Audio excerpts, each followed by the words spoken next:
So welcome guys, welcome back to the Poo Show. Today we have a special guest who I've been introduced by one of my close friends, Sabita.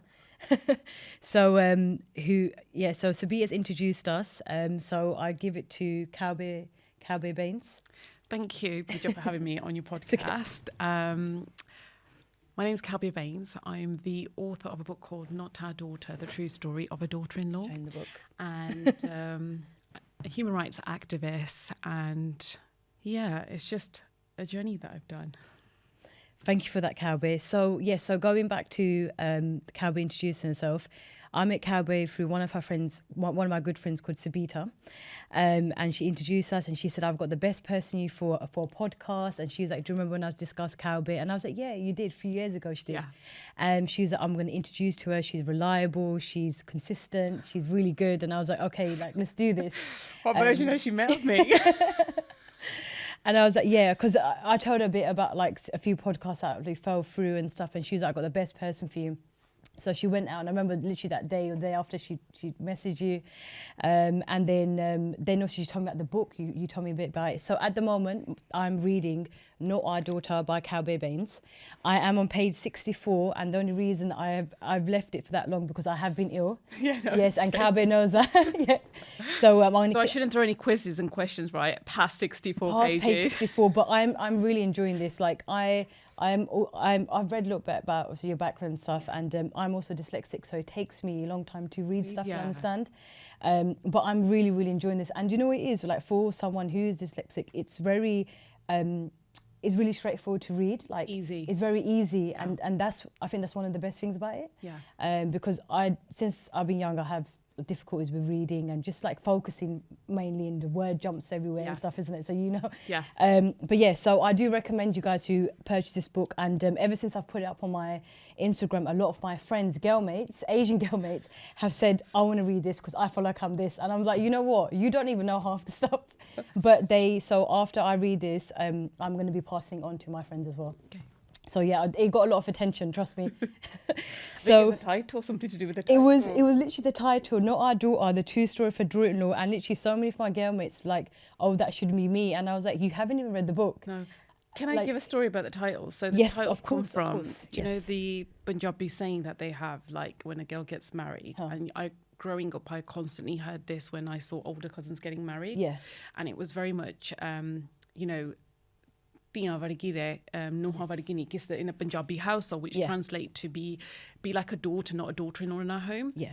And for me, it was like, well, not everyone goes through a bad journey. Yeah. There's, a percentage that does. And people have successful arranged marriages. People have successful love marriages. They do. And, that whole thinking of you're not our daughter, the true story of a daughter-in-law, so each person can relate to it, take what they want from it. And the title came from that Punjabi phrase of just hearing it constantly growing up, because everything's measured around marriage. Yes, it is. And we're going to get into that about everything, success, everything's measured around marriage, isn't it? Yeah. And yeah, so we are going to get into it. So thank you for sharing, obviously, the title of the book, because I realised that I understood it straight away when you said Not Our Daughter, and because it's true, because they always say that, like, when you go into a household, when you get married and stuff, you should have to be a daughter. But there's one thing being a daughter, but there's another thing getting treated like one as well. Yeah. And and like you said, in every household is not the same. Sometimes there are marriages, and I've seen some of my friends, their in-laws are amazing. Yeah. And then you get the mediocre, and then you get the complete opposite. Yeah. Isn't it? So it just depends. And I feel like it's really rare that someone else can treat you like a daughter, because how your own parents treat you is very different. Do you know what I've witnessed? And I've witnessed this within my own family unit and friends and stuff. I have friends and family that have had successful marriages as well. Yeah.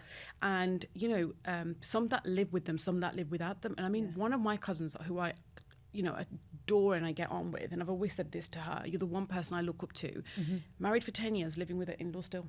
But then how that was worked is compromise in every direction. Yeah. So anything that does work, when you look at something that's working, even a relationship between two couples, or even a friendship, it's, years of compromising, understanding, taking the time. And that's what any relationship's about. And when it fails, it's failed because there was bigger stuff of your foundation wasn't strong enough. Yeah.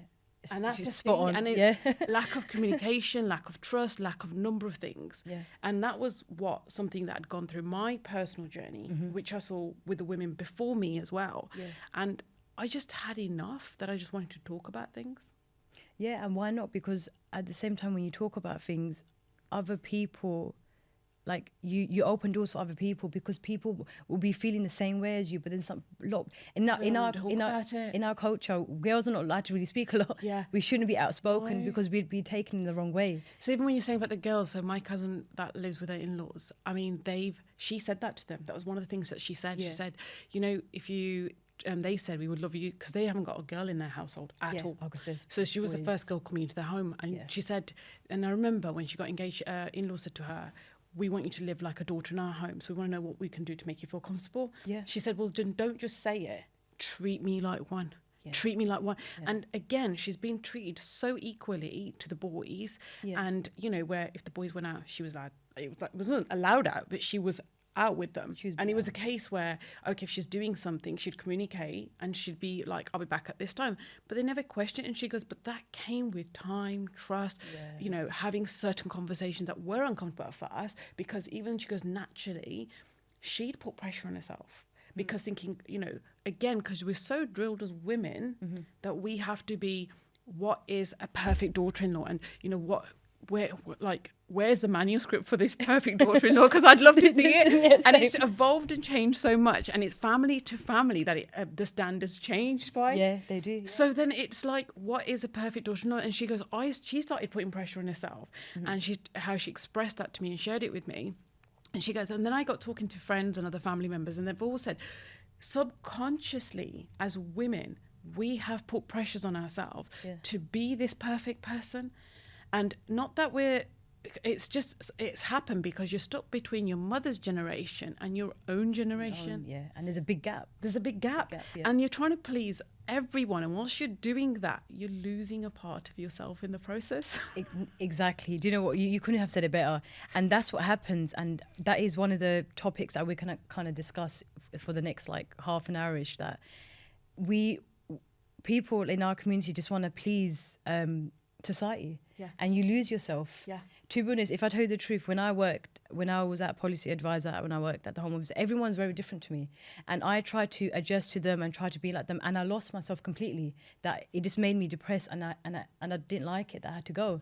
Because what you're doing is, in the process, you're losing your true authentic self to please people around you. Yeah. And that's something I did. I remember, that was actually in my marriage. I did where it was just where, you know, again, being a fashion designer was great. Yes. However, then living that life in the sense where going abroad, going to late night events with fashion shows and stuff was like, oh, look, Aniki Kerna. Inni led the Kabaria. You know, that whole, what are people going to say because she's out till late? Yeah. You know, and it was like, and I remember when I was taking my first business trip, and it was like, well, you can't go, he has to accompany you. Where did it say that in the marriage manuscript? Because I was a bit baffled, because it was like when I'm going through the engagement process, everything was like, oh wow, she works there. And it was, but I do remember him ringing me up once because I went to an after party after a fashion show. And he said to me, is this a regular thing? And I said, yeah, every so often here and there, depending on the season or whatever, and what it is. And he said, well, I don't think my mum and dad will be happy. And at the end, you're so in love with someone that you miss the red flags. Yeah, you do. But that's what happens. We do. Do you know why? It's because we want to see the good in someone. And I think as humans, it sets us back, because... I think lack of confidence as well. It's like you're wanting something, because I was engaged and I was thinking, oh, it's okay, it's going to be fine. That was one of my red flags, and I knew it. I did know it subconsciously, but I brushed it under the carpet, and I thought, you know, that whole Punjabi saying, jala ho, next time. But that jala ho, how many jala ho's are all red flags are you going to collect until you start collecting red flags that are regular, that you fail to carry green flags and understand them? Yeah. And that's the bit that really baffled me as a person. So I think there was things I knew subconsciously. And again, I saw my mum in my mum and dad's relationship dismiss a lot of things. And when you see things from your parents' generation, you're like, that's probably just normal. But you don't realise, because you don't know any different, that isn't normal. No. And as women, there's lack of self-esteem that's brought up in us as upbringings, especially being from childhood from a broken home, it was very much you put other people's needs before your own. Yeah. And I think as an adult, I recognize, no, I need to put my own needs first. Of I course, need to know what I like, what I don't like. The moments in my journey where I've been content and happy is the moments where I've been true to myself. Yeah. And you're at peace, and because you're so content. Yeah, isn't it? and That's what, everything flows. There's no resistance. Whereas I found there was constant resistance in that relationship from the word go, and it was trying to please him and his parents constantly, where I'd completely lost myself. And like you said, going into a work environment, going into any other environment, you lose your identity, or you become a people pleaser, because you don't know, you're trying to fit in, you're doing so much to fit in. Yeah. Honestly, and then you just sit back for a little while and you think, what am I doing? Yeah. You just have to reflect and say, this is not me. I don't like this. There's one thing, trying new things and being open to a different hobby or different person, or different perception about stuff.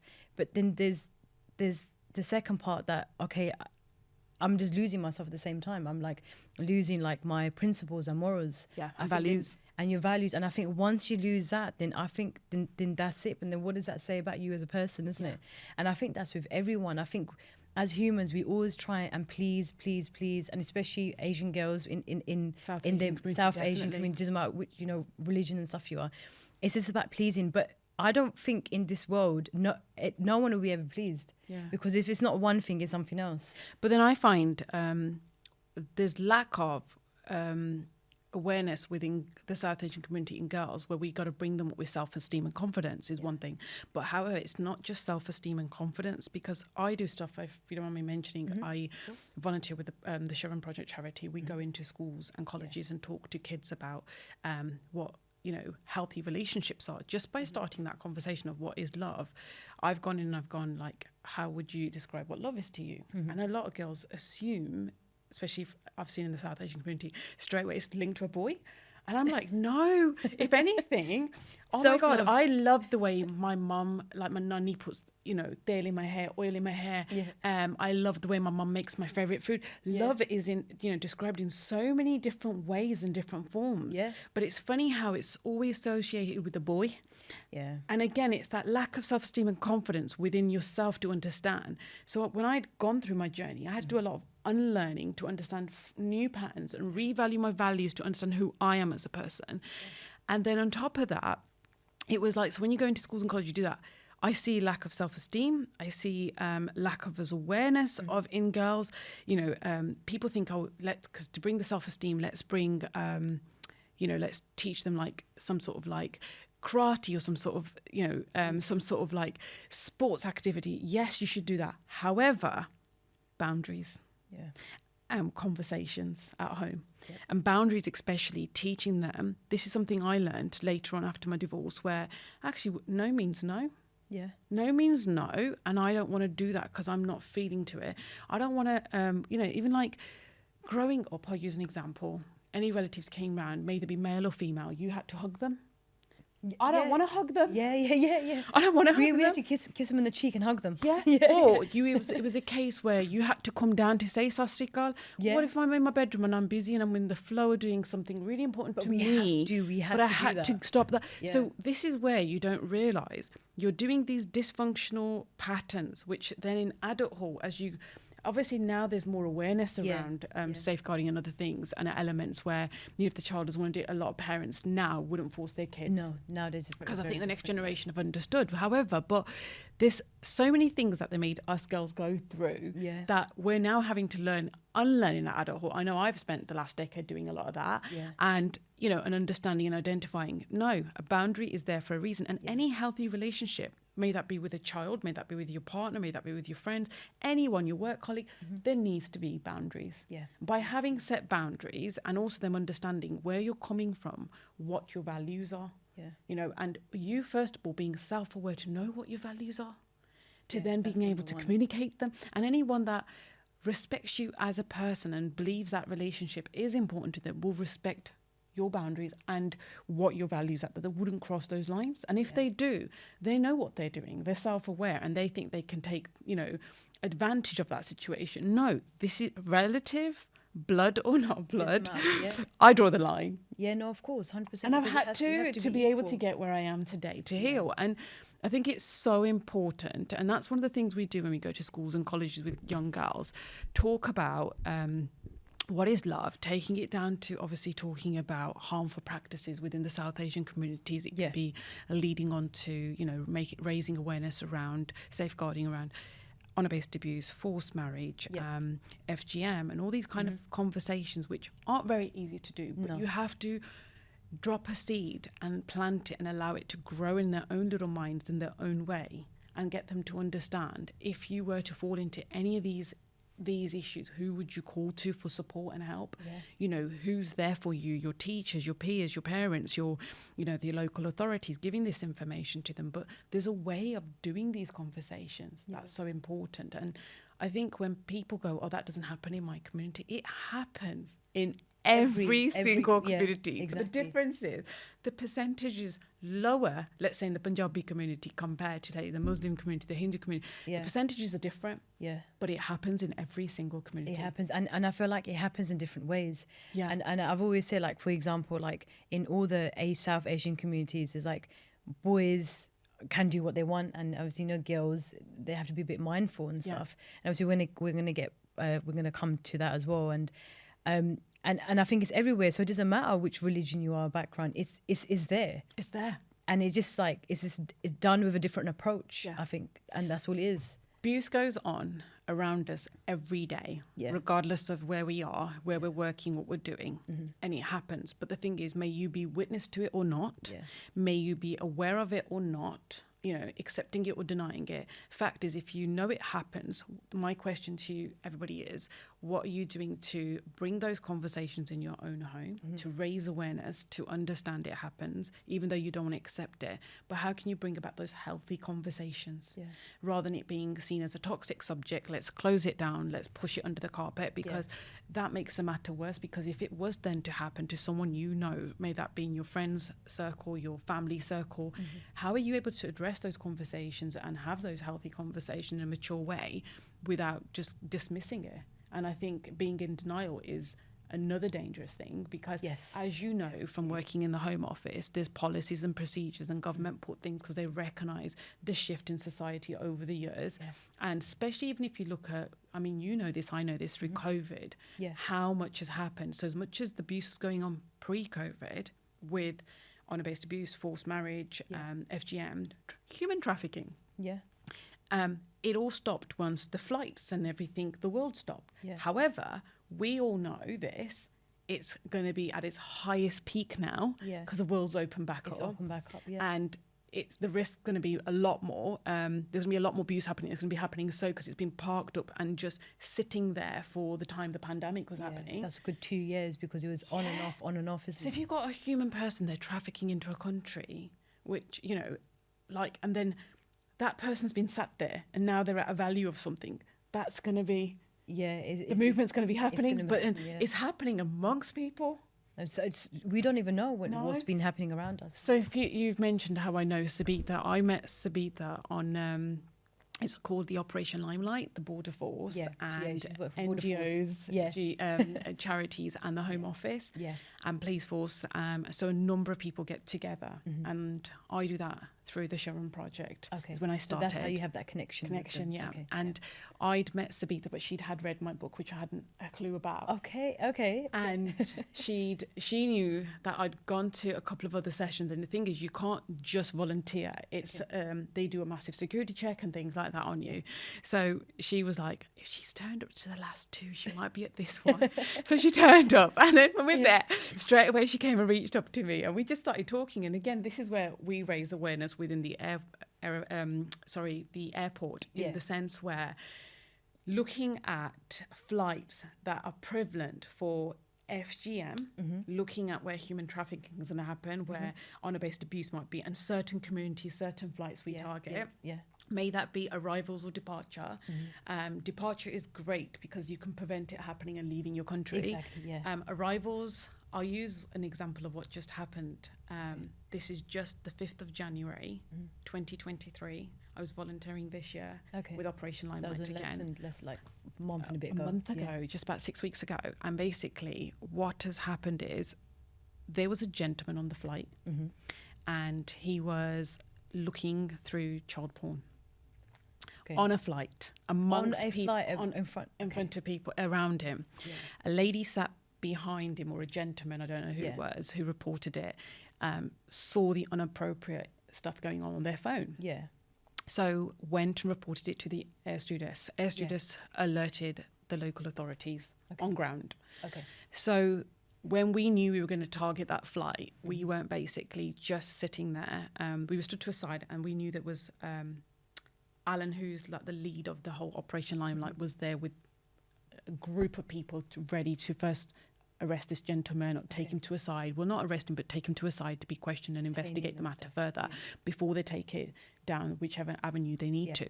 And what had happened was they pulled him off first off the flight, and he thought he got this special treatment to come off the flight today, not knowing that people around him have been observing his behaviour. And let's say if that passenger didn't report it. Yeah. And he was on child sites. And looking for children.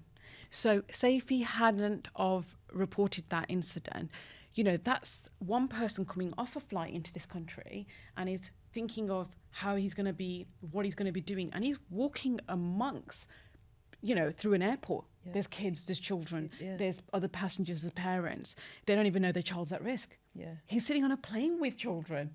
And he's openly doing that, and again, it goes back to the whole awareness and and actually like, okay, this is wrong, so I'm going to do something about it, and it prevents other things that's going to happen. Escalate. So straight away, he was investigated. He's obviously going to go down a different path than thinking the path he was going to take. You don't know who he's had conversations, connections, what he was going to do in this country. Yeah. So there's a number of things you've got to think about, and the risk, that complications that it have. So I do that on a voluntary basis because the satisfaction I get out of doing that and raising awareness around safeguarding people just overall is such an achievement. And I walk away from that when I do that. We're feeling so high and meeting natural, genuine people again, connecting with genuine people with why they're there on that day. Because in between we're waiting for the flights to arrive, we have a little chit chat between ourselves and we get to meet and people. Build that connection with people. And Savita's been a very good friend ever since. And the nicest really thing, I mean, she's invited me around for makki di roti and saga at her house. That's one of my favourites. I love this chick. And then her daughter Dia as well, I'm going to give a shout out to. Dia, and Ishan. Ishan as well, her son. And Dia was like so excited to read my book. I remember like, I'm meeting the author. And just lovely as a family, and her, you know, her whole family, her and her partner and kids and like parents. Her parents, everyone. Lovely, she's just from like such a genuine person who's just given all her life to 100%. People and she's humanity. So positive as well. Yes. So it's just nice. I meet like-minded people through the work I do. Yeah. And I connect with genuine people. Again, true to myself. Yeah, exactly. Because you're on the same page, and you both parties appreciate each other's values and principles. And the reason why is because they're very similar. Yeah. And they say, isn't it, is who you attract is because like the way you are, isn't it? Your aura. And she's definitely into that, like the whole aura, and she always helps me out, and I always asks about moon questions and stuff like that. She's my spiritual mentor. You need one of those always. 100%. But you know, of course, see, it's, things like that we don't even know. Like, I feel like sometimes in life we're so self-absorbed just with ourselves. Yeah. Not saying that we're selfish or anything. Well, some people can be, but it's like we're not aware. And I think as you grow up, you are aware, like you know, abuse, and whether it's with people, animals, or just anything in general. I think you just got, you know, when you're hanging out with people, always ask, if you're in tune with yourself, ask your gut instinct this, how do you feel when you meet that person? And also, genuinely, if you see them treating, like, just overall cats and dogs and humans, if they're how they are towards humans. So if I'm just saying this now, we were just saying about child abuse. Now, overall, when we were talking about gender, you know, as girls as well, that we've been brought up differently to boys. A certain generation has. Yes. Let's accept that. Yeah. And then the future generation aren't. So what I'm saying to future generation is, as well as having those conversations in a healthy manner, however, teach your daughters how to put boundaries in. Teach them also what the difference between a green flag and a red flag is. Yeah. You know, and also you know, the abuse doesn't just happen to girls and women. It also happens to males, and we know boys and men, but the percentage is less. The percentage is way shorter compared to what happens to women. However, recognize that. And it's like, okay, so what conversations do you need to have with boys as well? You know, and it's about educating everyone. You know, may that be from generation to generation, may that be through like grandparents to parents to children, to how you have that conversation with each gender. And it shouldn't be any different. Yes, there is going to be naturally a slight difference. And, you know, when we talk about it, I remember you and I, when we spoke on the phone, we were talking about, you know, the pressure on the girls to the boys, and the girls carry the family name, the honour. The word honour, you know, and my best definition to give you of that is, I'll use an example of this. I haven't actually ever shared this. I've only shared it in like events and stuff I do, where my nanny during the partition crossed the Pakistan and Indian border. And when they left home, so women were being groomed and raped during that time of the partition. I read about that. And what it was, she was given, when they were leaving their home, so they were told to pick up a piece of fabric. It's called a jolly. And that in there, a couple of outfits. So she goes, we picked up all 4 or 5 suits, Indian suits. And she goes, one was our best outfit, which was your best outfit, basically. It was like probably the outfit they're going to get married in. The best outfit. It was the wedding outfit. And then she was given poison by her parents. Poison. In a little kenti, if anything was to happen to you, you take that. And that's how much women carried their honour. During a time like that, was you were giving your daughters poison because you didn't want them to get raped. You didn't want them to go through anything where that family's name and honour never got shamed on. You take that, then take anything else. And that's what parents did during a partition. And again, girls accepted. They didn't give poison to the boys. They didn't. They look at the difference between the two. But then, and then you know the comparison. And then I use another one that a number of charities have used this, and I heard it. I remember the first time. It was one of my first platforms I got recognised with, which is ICRA. It's the Iranian Women's. Oh God, what's ICRA stand for? Iranian Women. Oh, now I'm gonna pause. You're gonna have to pause this. No, that's fine. Okay, so it's ICRA, one of the charities I've got recognised for, and literally what had happened was the founder of the charity, Diana, actually used this, and she said, "Women are like silk, men are like gold.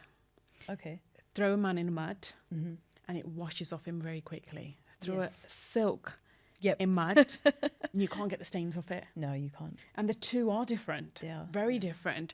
And then, you know, if you look at the whole situation with I remember my nanny shared that, we were just like, whoa, you were given poison. And that's, because when you told me that, I was a bit like, okay. But at the same time, reverse the situation, there's so much beauty in that moment as well. Like, not in that moment, but during that partition. I remember her also sharing, to have a man's shadow over you was protection. So at a time like that, she goes, you know, it was seen as the highest honour. The fact you got your daughter married and you got a man's shadow. And you had a voice as a woman. Exactly. Like you had a voice as a woman in the 1940s. 100%. And, you know, that's the difference. And time has evolved. You know, women have become like so progressive, and we've become educated. Women weren't educated back then. No, my nanny was, however, she had an education, but she had to leave her education and everything due to the partition, due to marriage. There was a lot going on back then. You know, and that's what I mean. You've got to see. And when she said to have a man's shadow was an honour, she used the same word, honour. I was like, wow, that's such a strong way to describe it. And, you know, it makes sense back then. So she said, you could go to the local bazaar with respect. You can sit in a family and function with respect. You know, you were basically, they'd pull the chair out if you were, you know, married and you got the shadow of a man. Got that, But she goes, the minute you hadn't got the man's shadow, you were seen as nobody. You weren't even seen as a fifth-class citizen, in fact, sorry. Fifth-class citizen, she said, you weren't even seen as, so she goes, that chair wouldn't even get pulled up for you. Yeah, like, so basically in their eyes, you're not kind of respected. No. Isn't it? So marriage was, and I understand where marriage over the years, to get your daughters married, it is seen as like an honour. It is seen as like you've done your achievement. They get the girls married off first, even though she's younger. Yeah. Yeah, and you know what? To a certain extent, I do agree with that. Sadi Jumebari ya. Yeah. Jumebari na jetli, that kind of scene. And you're like, wow. And and everything was measured by marriage. So using my example, sorry, it's just where my mum was a divorced parent and there was 3 girls. Yeah. Then there was my brother who was the youngest, and it was like, I remember when we turned 16 straight away, they started coming in. 16. We wanted our education. We were like, we want to get married. And it was literally like, they did all that emotional blackmail on my mum. Yeah. And they're so good at that, our community, emotion blackmail. Like it's like they got a degree in it or something. Yeah. And it's like these aunties are coming around and going, look, I can't kehna Kalvinder je kuri karo. And they use the excuses. Je kuri karo dorgi, teri ek dorgi, cha kuch kar liya. Or they go and do something, the shame they're going to bring on the family, get them married young. Don't put them in that system of education. Then they're going to get too wild. Just get them married off young to prevent anything else happening, basically. I remember hearing conversation with the women in our household, and it was my mum's sister, her sister-in-laws, and there was like, other aunties coming round, and these bloody aunties having their little 2 pennies worth and giving and they're just like random like family friends. They're not even like directly related to you, isn't it? So the majority of them were off my road, and there was some nice ones in the bunch as well, I've got to say, as well as there were some nut jobs. The one I remember was the nut job. She had to come through our door through the side because she was so big, and she was the one that said to my mum, I remember being in the kitchen and hearing this conversation. ਇਹਨਾਂ ਨੇ ਦੌੜ ਜਾਣਾ college ਤੋਂ ਮੈਂ ਤੈਨੂੰ ਹੁਣ ਦੱਸਦੀ ਆ like why do they always think that the girl would run away? I really don't understand. What are we going to run away from? ਮੈਂ got ਭਾਂਡੇ to wash. And the thing is, we're running where are we going to live? Yeah. What are we going to eat? How are we going to work? You haven't bought us financially independent. You ever think about running away? Yeah. It's always that case. She's going to run away, but to where? To where are we going to run away? Do you know what I mean? I had a part-time job as a appraiser, and I had to give looking at my mum wasn't one of the parents that took your wages off you, but however, you budgeted yourself, mate. Life was difficult enough. Yeah. Do you know what I mean? And that's what I mean. I just didn't get it right. I didn't get where it was like any. It was them creating fear. Also, these aunties are very clever. It was them creating that fear in your mum so that their kid doesn't excel. When I look back on it, that actually makes sense. It really was, because you got to remember, some of them felt insecure because they don't know any different, and she hadn't sent her daughter to college, and it was like, if you send yours, she's gonna excel, and then she'll get married when the time comes. She will have everything on her plate. And the ones that had encouraged my mum, their kids and daughters have been to uni. Okay. Do you see the difference? So there is a difference. So it's not knowing the unknown, and then also, what if her kids do better than my kids? It's that kind of. It's that whole competition that comes in again, and it's like, but why can't we just do good as each other? And everyone excels in different areas, right? And and you know what I always realize, and that's going back now. It's pleasing society, and we kill ourselves just to please society, just to I'll fit in with them. We will get along. But for what? And for how long? Do you know my mum, and I'm going to say this is where I like that phrase, "Lokane ki kehna." That phrase kills what are people going to say? Right? Yeah, it kills us, isn't it? So what happened was, growing up, and I saw this constantly, where my parents were in an abusive relationship. We knew it. We saw it. We went to weddings and functions. And again, my mum would give us a little pet talk. I remember this one occasion when my mum had a wedding on her side of the family. We were going to Derby. And we got to the wedding. And I remember my mum gave us a pet talk before we got there, saying that you're not going to say your dad's not at home, or we're going through what we're going through at home. You're going to tell everyone at the wedding that he's at work. Come there. You put up this front. Like a persona we're going to put up at family functions. Family functions and everything. And it started with that, then started with people, whoever came round, the selected people you would tell, or the people you weren't. If somebody came round, but on it, guests came round, you kind of go, oh, come there. You're like, mate. And then, so they perceived him to be this hardworking husband who's catering for his wife and his 4 kids. And he's always at work. Busy, banda bahut busy. But nobody knew the banda wasn't at home. And he was never there. And if he was, throwing his weight around, toxic and drunk, right? So, there was like, there was a number of things we saw as kids that nobody saw. No. And yet we weren't allowed to speak about it because of shame it's going to bring. Yeah. And the shame it's going to bring on my mum. Yeah. Who's Because going through the abuse. It's going to go all on her, and everyone's going to be talking about and it. again, So, yeah. a man leaves a woman. Yeah. And every time she picked up the phone to ask for help from family, and I remember my nan even saying this, Yeah. Sochla, lokani ki kehna tere ten kudiyan ya. Yeah. That whole phrase, tere ten kudiyan ya. And it's like, where does it stop? So you first go to shut up and put up with the views. You know, you first got a girl, she didn't have a son. Then she had my brother. Then they thought the abuse will stop. Did it? No. Carried on. If anything, bless. I remember growing up as a child and thinking, I mean, he was very young when they divorced. And, you know, does he have good memories of dad and mum? I don't know. Because I remember him before he came along. There was moments he was great. He was a great father. Yeah, you're saying that. Yeah. But then I also do clearly remember, and I have these conversations with my dad as an adult now, that he was very toxic as well and very unhealthy. And their relationship was unhealthy. Yeah, it was unhealthy. You know, and people may want to accept it or not. That's their choice. And reflecting back, I've been privileged to be that voice for my mom because she still wouldn't speak out about it. They don't. Yeah, and that's that phase again. It's just and you know what? In that whole saying ek job so sok, there's ek job so sok in a situation where you need to be, but where you're allowing the abuse to go on. And she didn't go through domestic abuse. It was domestic violence my mum went through. And this is the thing that upsets me. You know, she'd have bruises and stuff. We'll go to a wedding and function, she'll cover it with a cardigan. And it was going on and people knew. And the people that knew were like, hiding it with her and putting this front up and this act up. And then again, we did it at school where our friends at school didn't know our mum and dad were divorced. And every time friends asked at school, me and my sister would go, yeah, dad just works like night shifts or he's a builder and he just works. So that's why you haven't seen him. We as children started living this double life and, you know, kind of just lying until I got to college. I then opened up more. Yeah. Because I had a new circle of friends I could open up to that didn't know where I've come from. And also they're my group of friends and it's what I choose to open up. Yeah. And I opened up in my own way to those friends. Yeah. And that's when I started living my true self. Yeah.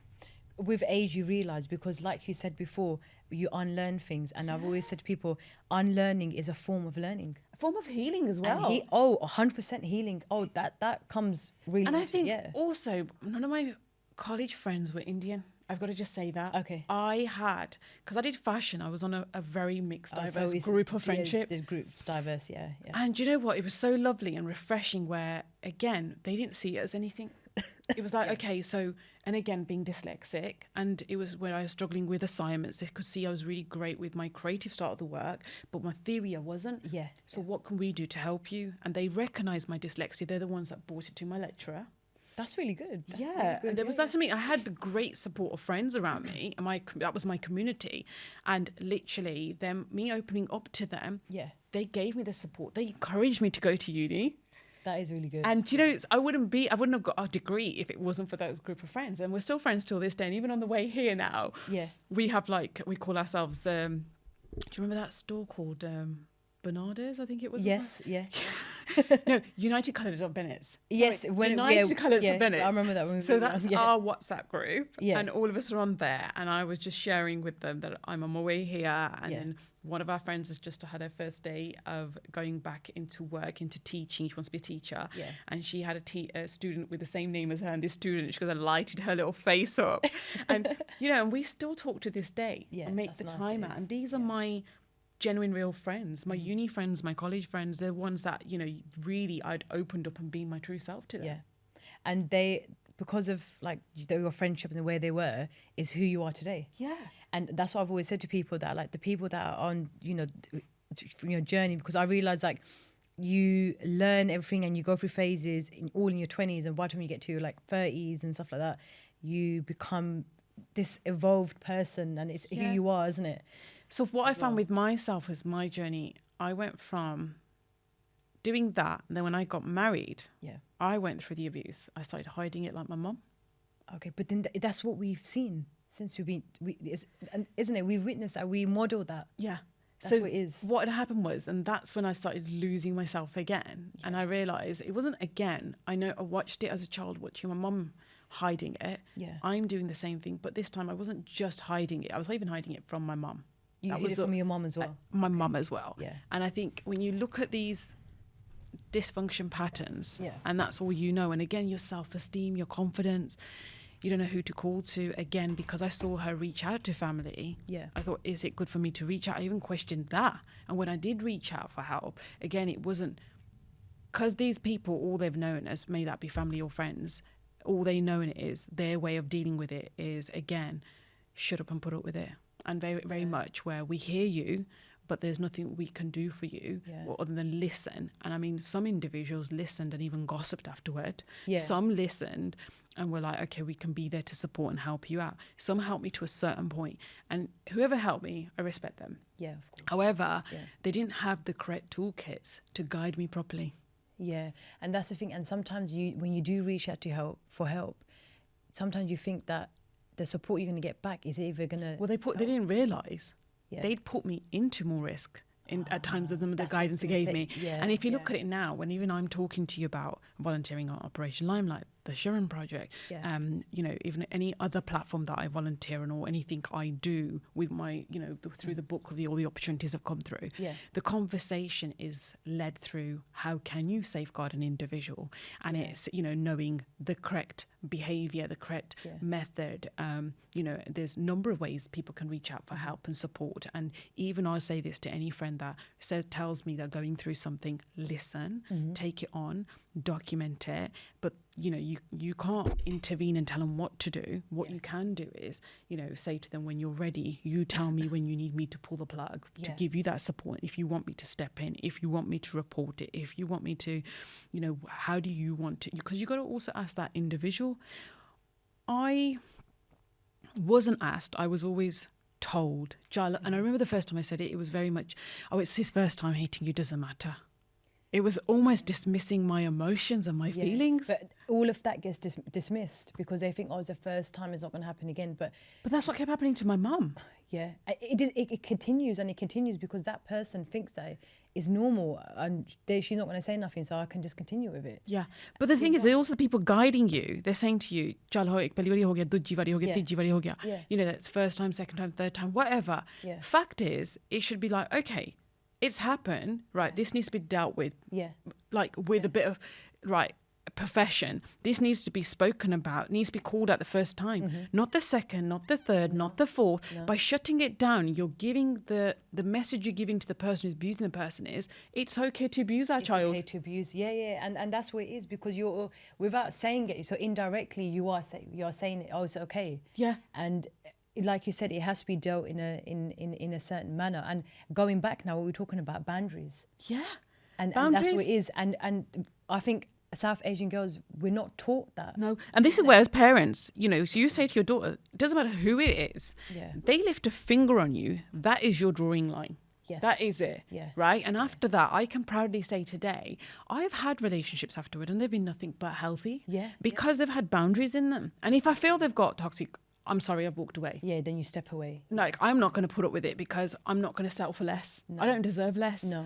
And I think that's another thing, it's understanding. So where people are like, where does your confidence come from? Because I've taken that time to heal and understand all this. And also doing the work I do, I understand what appropriate behaviours are and what toxic behaviours are. And it's recognising that and saying, actually, this isn't acceptable. Okay, this is. And I think it's really important for parents to understand that, to give that to their child. That's the best, you know, knowledge and wealth you can give to your kids, is getting them to understand what is dysfunctional, what is toxic, what isn't healthy, you know, boundaries, and actually saying, okay, what is, and having those conversations, having those relationships for a person to understand that. But do you know what it is? You're right on that. And there was a saying, and it said, like, you shouldn't start a family, get married and settle down if you're not healed. And the thing is, people don't heal though. Because then you're bleeding on the next generation without them realising. Exactly, and that's the issue here. And people don't understand that. No one wants to work with themselves, and it's not about giving yourself an education or, you know, going to certain classes. Or, it's trauma passed down. Literally, and working on yourself is a whole different element. It's a whole different element, and people don't understand that. Like, I've worked in different places and, you know, I've gained confidence, but the confidence I've gained working on myself is totally different. And people don't understand that. They just, again, like you said, they brush everything under the carpet. Okay, what's the next thing? Okay, and then again, they measure marriage with success. Yeah. Okay, you know, I've done my little bit, I've worked and I've done a bit of education, and now I'm going to do that. But then from that time up to you get married, but what else have you done? And that's what one of my friends said as well. She said, like, we spoke about some of our other friends. So they're all 30 now, I'm 29, and she goes, up until now, what have you achieved?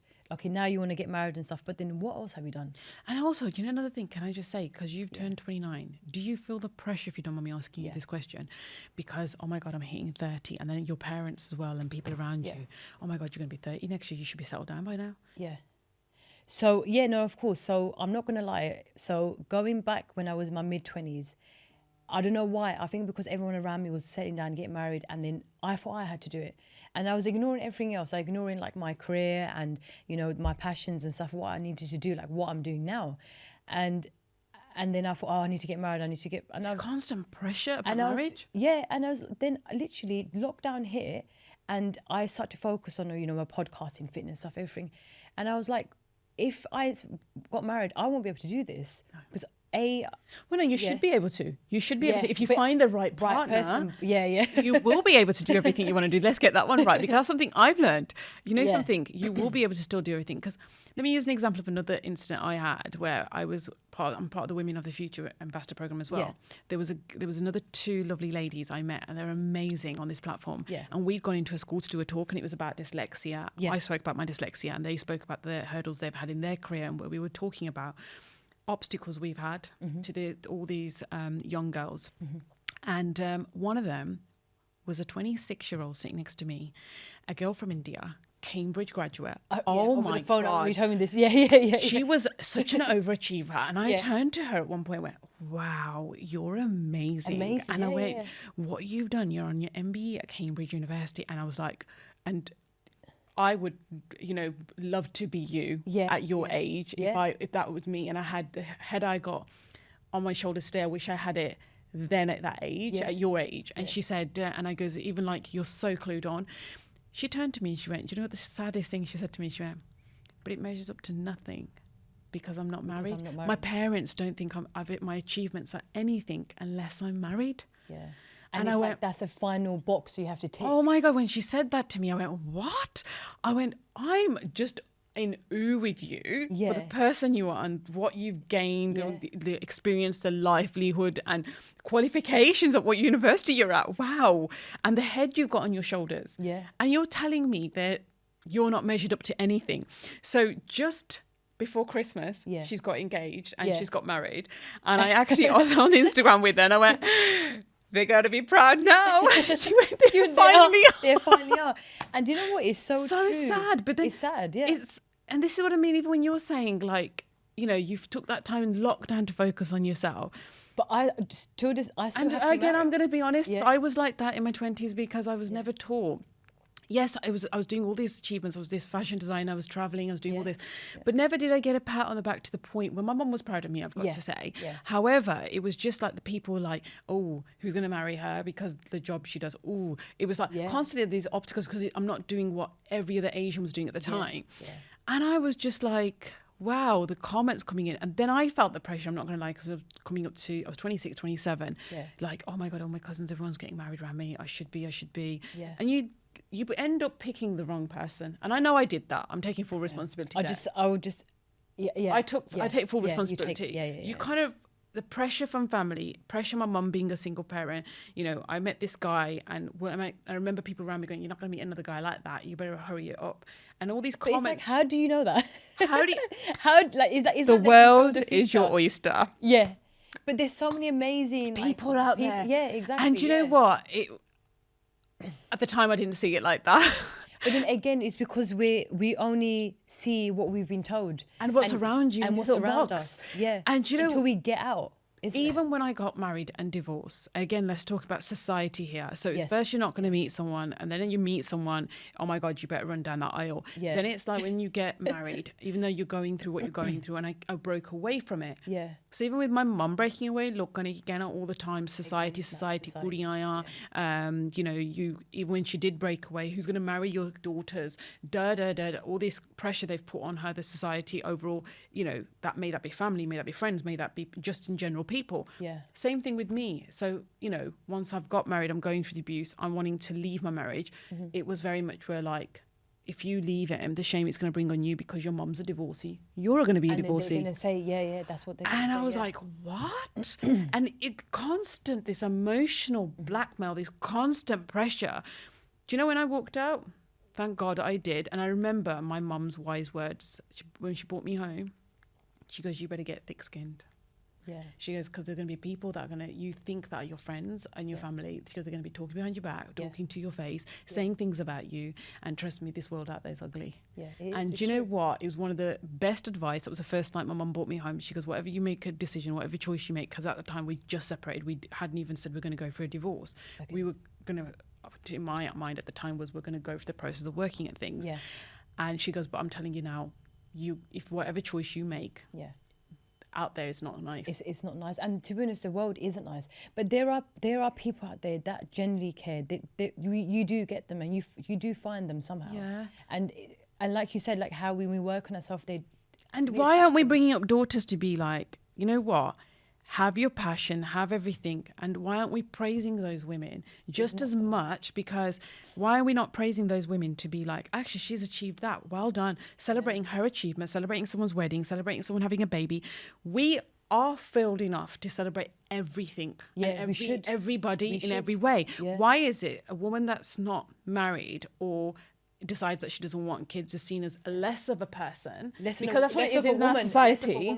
Yeah, especially and you know, and it's because she's not definitely for a woman. I agree. Yeah. Why is she seen any less of a person? Because I'll use an example. I went home to visit the other day, and I had one of my cousins was there coincidentally, who I've not seen for 8 years, and she challenged me and asked me this question. I knew where she's going to, and I just didn't entertain it for the first few days.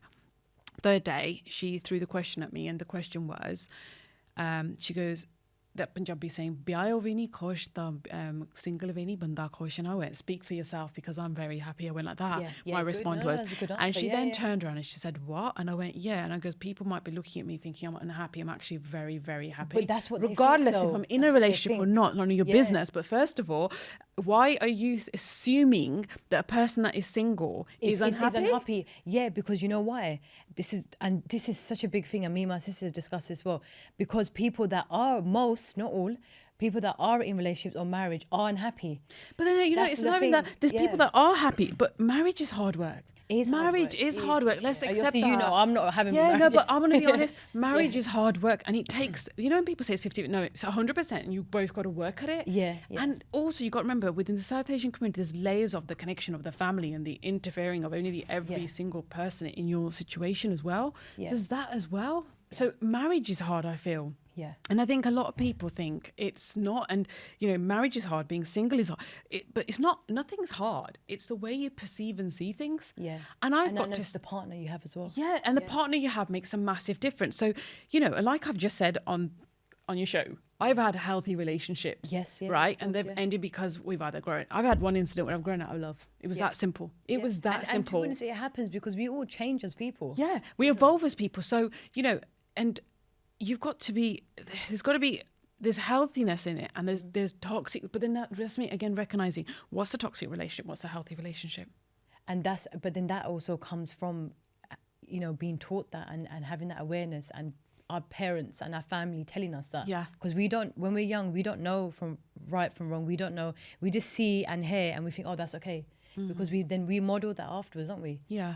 And I think that's what I mean for me was where, like, when I look at it, everything I've done, where I chose to write this book, talk about, at the time I wrote this book as a character, Harleen. I didn't want to say it was my own journey. Yeah. So, you know, seeing things from mum's generation, my nan's generation, recognizing from my generation when it happened. Why is it still going on? Yeah. What have we done to break that circle? And what have I done within my own home to break that circle?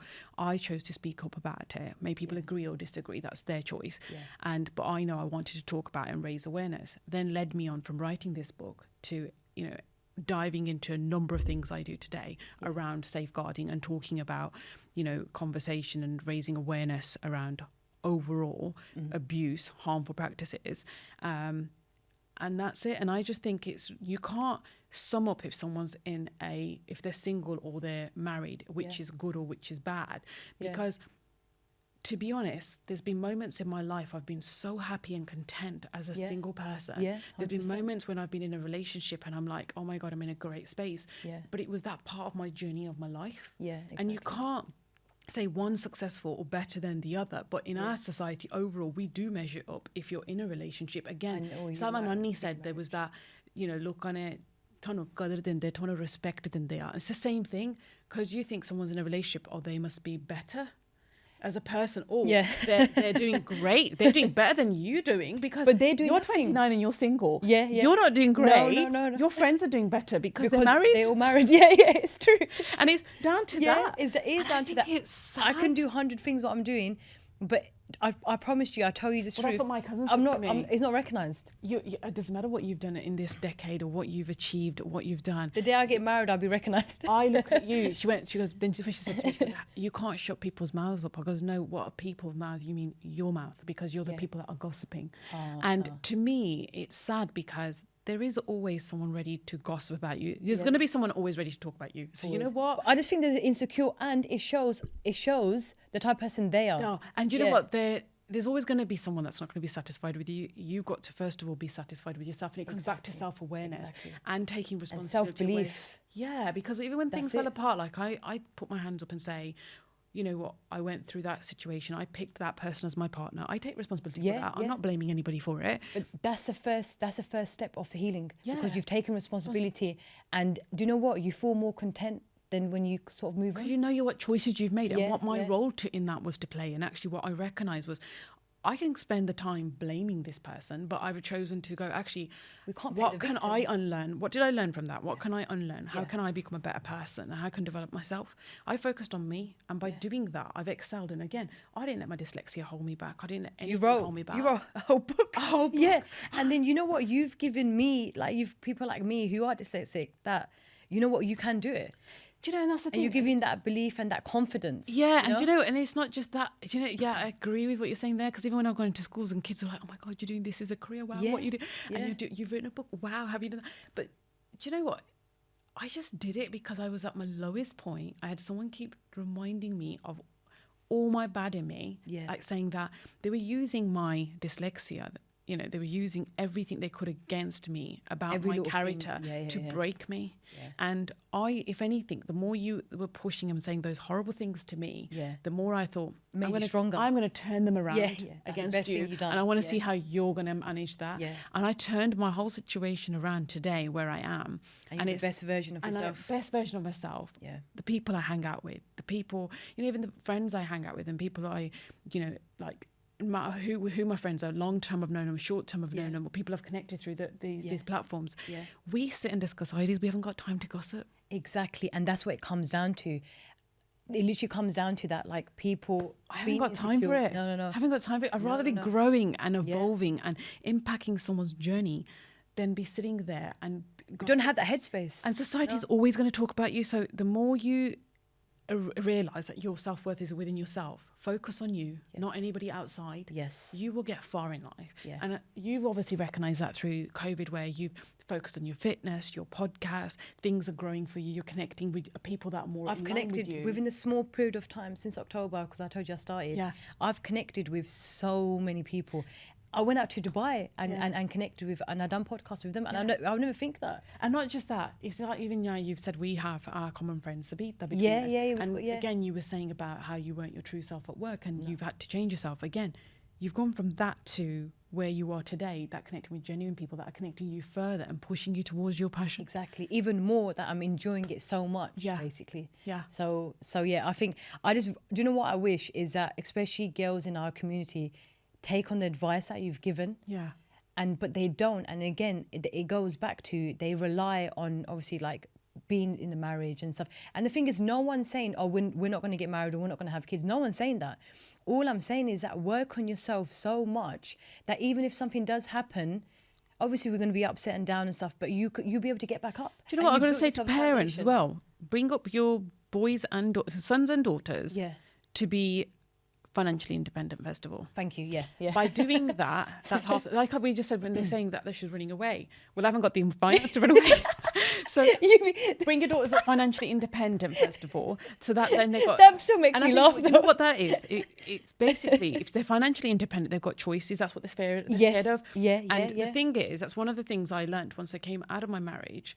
I made sure I lined up all my finances to the point where I am financially independent today. I'm in a great space. I take full responsibility for myself, and I don't weigh on anyone. I don't ask anyone for anything, because I know where I am today, and I focused on myself. You can do everything yourself. And bring their self-esteem, their confidence, and them up as decent human beings that actually know their self-worth within themselves, that they're not going out looking for it or even pleasing it through a partner. Yeah, exactly. Because a lot of people do get married to thinking that person's going to fix them. No one's there to fix you. You're meant to come together as two healthy people that grow the next generation that's going to be healthy. Otherwise, you're getting with someone and you're having the next generation. You're pushing your insecurities, your trauma onto the next generation. You're bringing up a dysfunction future generation. Yeah. Who needs healing again?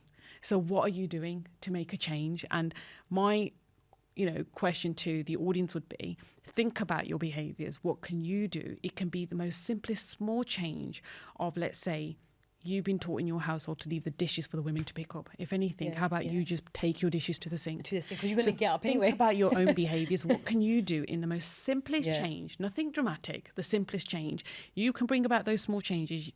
You've contributed.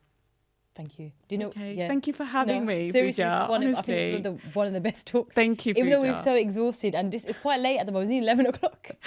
But going back to what you said, I think the world needs to improve and not prove themselves. Yeah. Because the minute that you keep improving, people are going to see that. Yeah, it's going to come through the action. It's going to come through the person that you are, and just like the perception that someone has of you. And I realized that. So that's why I just put my head down from lockdown, and I just continued and worked on myself. And I think... Can I say something? Yeah.